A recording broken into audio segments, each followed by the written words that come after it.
Hey folks, let's review. We need to get serious about vibe coding. I know.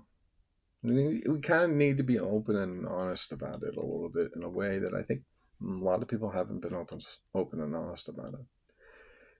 It's super addicting. It's awesomely fun. And it's kind of a trap. It is. It's really a trap. It's like a big pit trap. Like, ah! um, but it's a lot of fun. And last night I got on Replit, and Replit is celebrating its 10 years. Yeah, 10-year anniversary there. 10 years, that's great. It's always good for a company to celebrate 10 years. That's good. Celebrating 1 year is good. Actually, getting past what they think, is it 5 or 6 years? That's like a big celebration for a startup, for any company in business. But yeah, 10 years. That's good. Anyways, Saturday they're gonna turn on and they're gonna give their agent. It's gonna be free for like the whole day, and I don't really know what that means other than go build, right? But and I'll probably will. I'll probably go over there and build something new. Um, I kind of went to the platform yesterday and I knew it was coming. I had created a lot of prototypes on there, many. I had like 40 projects. Okay, so like I said, it's addicting and it's a lot of fun. And you can try all kinds of crazy ideas. And I did. I tried a lot. Yeah, I did like a flight of code. Oh, I love this one. I did a flight of code in Replit, and I built all these things, and just experimenting, trying out concepts, and trying out old ideas. And some of them are still, they're still like a bundle of chaos on paper. Like we're not really, like they didn't completely translate first time around. I like that Replit has this remix button. So if you build something and you're really not sure if that was the right way to go about it, you could do two things. You could debug the hell out of it and add new features to it and try that again and try this, and or you could just say, shit, remix it. Remix it is like, yeah, well, it's just what you did. It's like, something comes in normal, it kind of blows it up and remix it. Try it all over again. So I like that feature. I like that feature. I took a project apart. I kind of got tired of trying to debug it, so I said, "Screw it, I'll just remix it." And I did. I fixed it. I added a bunch of new things, and I fixed it too. But mostly, I just got tired of trying to fix it the old-fashioned way. I said, "Well, just screw you. I'm just gonna like remix and go on." Replit is weird. All software sort of masks understanding of how it invoices you. Isn't that interesting? So all everybody that ever bills you has a weird way of masking how it may actually do that. Like with Replit, with every project that you sort of create, the minute you create it, it starts leaking somewhere. I kind of figured that would happen, but I didn't know when. Like I know that the minute you create a project in Replit, even if it's private to yourself, even if it's only just you in preview having a blast, you're still creating, you know, an invoice somewhere that started that'll sort of tally on you monthly. And of course, if you publish it, well, now it's definitely going to tally on you. If you start telling people about it, holy crap. Now you're in trouble. No, people are going to start visiting your site. Are you qualified to have an audience? I mean, are you qualified for that? So, yeah, a lot of things can happen. And yeah, I mean, you might get users if you put a SaaS in there properly and put your Stripe in or your Revenue Cat or Clerk. Sorry, I'm getting these new platform things that you need in my head. Clerk is for auth, as you know, and Revenue Cat is for what? Cats. Cats don't need money. They got humans. But anyways, yeah, Revenue Cat help you make some money. Cats. But yeah.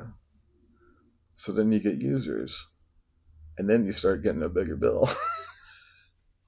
Well, you should be getting money on the other side when users sign up. Or though, oh crap, who is this guy? I'm the prototyper. Get him out of here.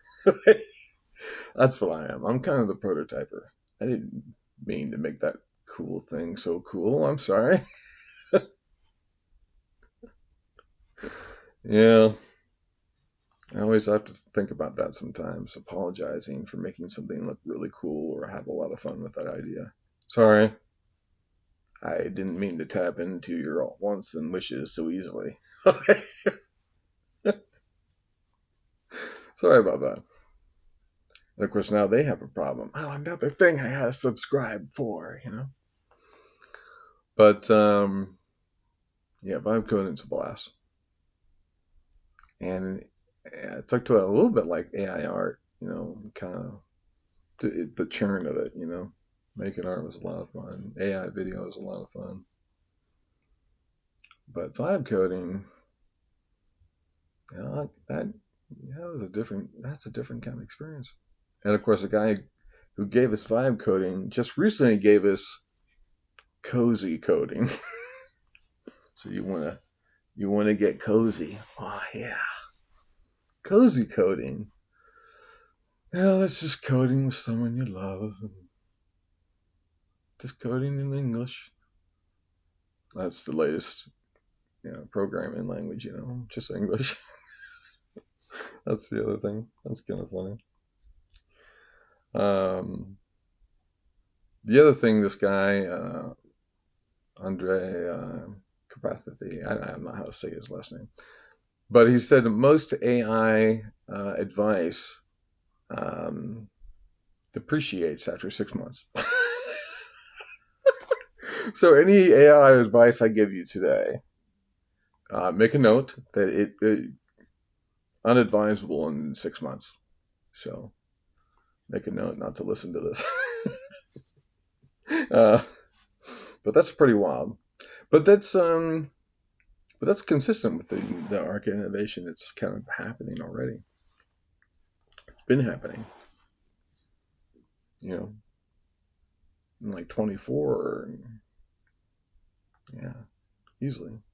In 24 and 25, it's like a 90-day loop in the background that was like in terms of like how fast innovation was occurring. We talk about how software is just going fast, but it's stabilizing. There's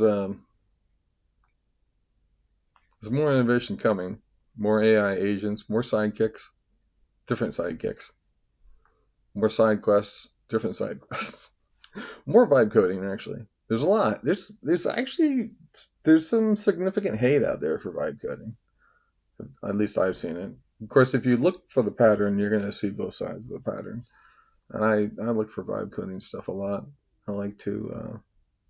There's an edge right on it. There's a real strong edge on vibe coding as you follow it to sort of look at not only the platforms.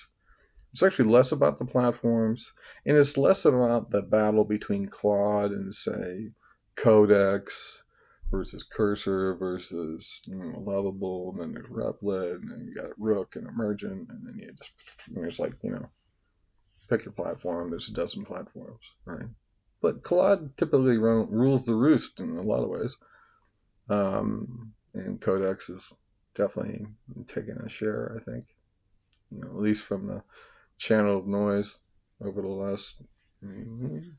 What's funny, over the last quarter, we hear more noise for Codex and like OpenClaw. Wait, are we still talking about them? No. although it was the largest change of software ever. Makes you wonder. Paradigm shifts are always happening.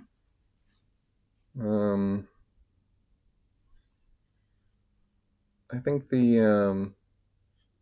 that's sort of the first of many, I'm sure. That's cool. I love how Anthropic kind of innovates internally. They ask everyone to just go vibe code.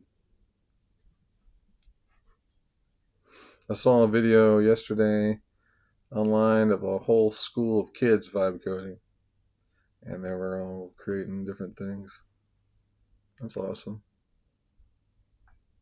I think it's still a definite trap, but because you got to think about all the other sides of it, the publishing sides and everything else. You got to figure out how to maintain what you create. That's the thing about vibe coding. You're creating, no doubt. You're creating on a godly level, absolutely. And that is the rush. Yeah, the rush is that. And you're doing it with this thing. You're talking to it back and forth. You know? And then what you thought about comes to life. You're like, whoa. And you do it again. Whoa. You know? That's awesome. That's pretty hard to find. But now you got to figure out how to really own it, maintain it, or get rid of it. I had a lot of projects that were just kind of not going anywhere, but they would definitely drag on the resources of all the other projects that I thought maybe could go somewhere. You know what I mean? Or that were just more personal and fun to me. You know? So, yeah, deleting projects. You almost feel the software going, no. But of course, the thing that's different there is that they were, a lot of them are in GitHub, although that's a whole nother topic. Wait a minute, what's wrong with GitHub? Well, they say it's dying. GitHub dying?